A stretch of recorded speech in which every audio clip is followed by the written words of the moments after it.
বিচারে। বললাম বাগিনা এরা তো গরিব মানুষ, এ করে দিয়া তুই সবসময় এনে বাড়ির কাজকর্ম খাটাবি, এরা গরিব মানুষ, তুই অন্য লোক আনার দরকার নেই, লোক এখন খাটাবি। আর এই হেতের জায়গা দিয়ে তুই ইট এখন পাই দেনবি, এত জায়গা দিয়ে নষ্ট হইলে এগুলো মেরামত করে দিবি।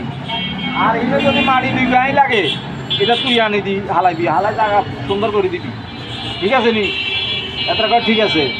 ইয়ার হরে দি কয়জনে কোনো কিছু ক্ষতিগ্রস্ত হইলে সেটারও পূরণ দেওয়া হইল, ঠিক আছে নি? ঠিক আছে, তাইলে মানি গেল না, আইয়ে না বেড়ে রাস্তার কথা, তোর রাস্তা আন্ডা ইনে কত সারি দিন এমনি তোমরা চলে গিয়ে আঙ্গরে হিন্দু হতো তাই একটু দিও, সারি না দিতে পারি পয়সা দিমু।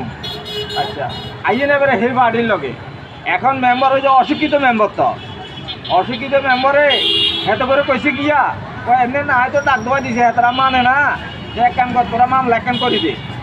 গেছি মেম্বারের কাছে কি কয় তারা বলে এনে এনে আমি নিনবার লাগে কল লাগছে, আমি তো হাতে করে মানা করছি যে আমি বই এটা সমাধা করে দিব, আসলে কিন্তু হাতে করে কই এসে মামলা করবার লাই।